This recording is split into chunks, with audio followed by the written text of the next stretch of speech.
Hello, everyone. This is Shane with Childress Commercial Realty. Just wanted to take you through a property I just walked through this morning. It's 601 Asher Street. This is a triplex with three one bedroom units. There's a top unit there, a middle unit, and a bottom unit.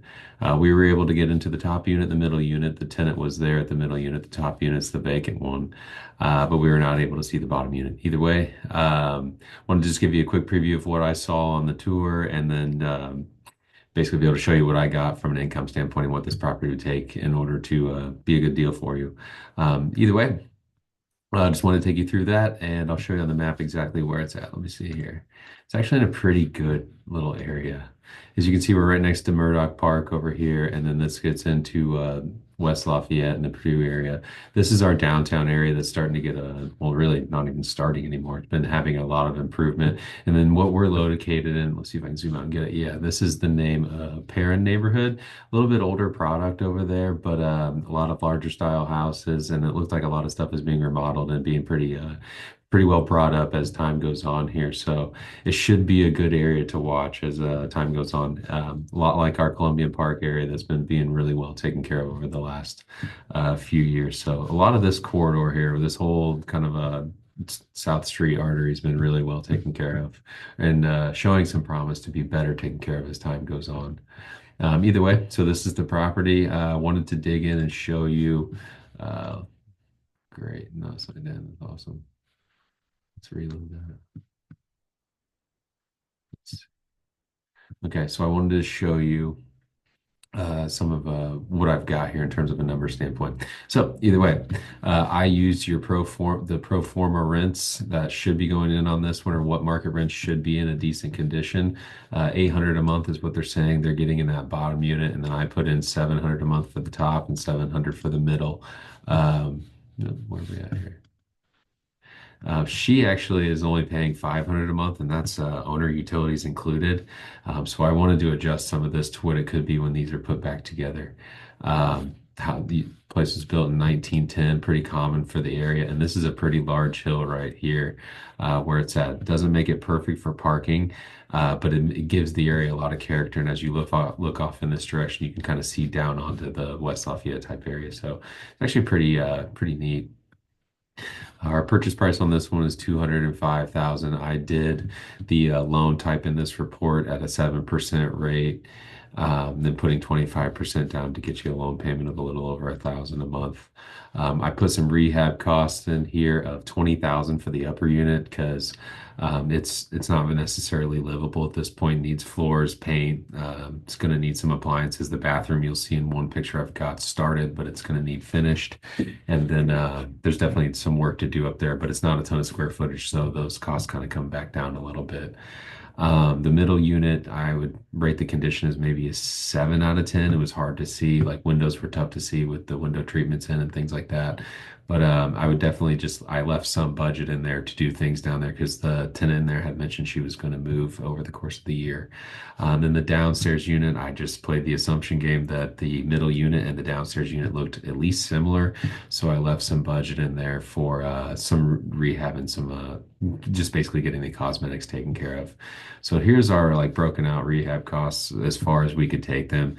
I did 20 upstairs. I did 7,500 for downstairs, and then the other 7,500 for the middle. Then we just put in a 10% cost overrun to drag you to this 38,000 number. On your purchase costs, I put in just your basic home inspection and some budget numbers for lender and title fees. But one thing I do like about this one is that if we get all this right, it lands it at an 8 cap, which is where things are trading. So either way, I just wanted to at least show you what that looked like and where these numbers are coming from. Um, in terms of our cash flows, um, at at our expected rents, we would look somewhere like this. I put 5% vacancy in here. I guess boosts our operating income up over 2,000, which is in a good spot. I appreciated that. And then at least for this property. And then pulled our taxes and our insurance and all of that. The taxes are from obviously county records, insurance, and property management. I use 10% here. Insurance is just pulled from the cost that they put out on the MLS. I put $50 a month for each CapEx and maintenance just to have a budget number in there. And then I was able to put in here that we've got zeros for all of the utilities except for the mow and snow. Sometimes you can get a tenant to take care of it if you've got a shed or a garage or something like that, but in this case wasn't there. So at least wanted to put a number in there so that wasn't left at a zero. But gets our total expenses in the 700 month territory. But overall, a lot of these numbers are here to analyze. I don't think they look too bad if we get to this spot. I did some rent comps. It shows that this is kind of an outlier here, but this shows that we can get pretty close to this 700 mark, assuming that our condition's in good position. Um, Overall photos, these are what we've got from the MLS. The roof did not look like this today. It wasn't covered in snow. It didn't look to be in too bad a shape to me. A couple of the things that stuck out, some of the windows did look replaced, others, and usually it's these larger original ones did not look replaced, but it's hard to tell from here. So I didn't get a really good look like I wanted to. But either way, here's a few things I wanted to point out. This is your middle unit bathroom, just to give you an idea of just general condition and kind of what the style of it is. Could handle some updates, but these are relatively small in terms of square footage, so shouldn't be too bad there. This is your upstairs bathroom. Then or excuse me, your middle unit bathroom, middle unit kitchen, upstairs bathroom. You can tell they kind of got to start here, and it looked like the configuration was actually not that bad. I just took a picture of this just to remind me that we've only got one electrical meter here and one gas meter. Same with the water. So all of our utility expenses will have to be charged back to the tenants, which isn't uncommon at all. A lot of tenants, especially in these cut up house scenarios, are pretty prepared for that. It's pretty common. It's not like it's going to be a new story to have to do that. These are just some pictures of your overall just look of that middle unit. Pretty larger kitchen in the middle unit, honestly. I wanted to catch a picture of that. That's how the upstairs unit, the upmost, whatever it is, the third floor unit's being covered in terms of air. Definitely going to need some work up there. Took a picture of this because I saw that this is a good opportunity for just stuff to build up and cause some damage here on the bottom of the siding. I think, let me scroll down here. I think this is the back door to the bottom unit on the other side over here, actually. Looked like an entrance to the bottom unit, but I didn't get in there. I didn't want to leave without pointing out this retainer wall. It's definitely going to need fixed just from a safety standpoint, but it just kind of goes to speak to some of the deferred maintenance. Same with what we've got up here and here. There's just going to be a little bit of this exterior, so something that may not need to be taken care of right at this moment, but definitely some of that stuff needs to be taken care of over time, and probably why the property's in the position it's in. But either way, I've got that in my Google Drive. I've also got the an MLS sheet. I've got a report with the current expenses, and it's almost just not even worth looking at. It's in such tough shape. That wouldn't be the reason you're buying it for its current condition. You would definitely be buying it for what it could be. And then I've just got some extra videos and videos and photos up here.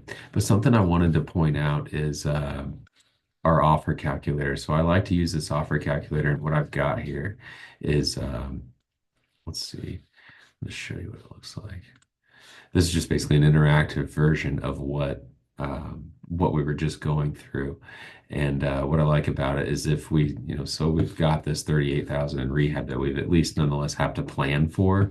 I like to put that in put that in and then use an offer calculator that helps me say, okay, if I want, for instance, in this case, at least a 7% cash on cash, what does my offer have to look like? And that's where we get to this 175 territory. So looking at this property, I don't suspect it's going to go over list price. That would definitely surprise me. But if it were me, I would be looking at it somewhere in this territory with what we've got in front of us in terms of work.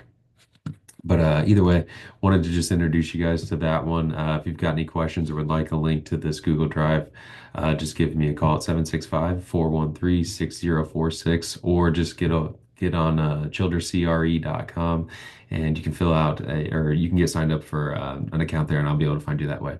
Thanks a bunch, and have a great day.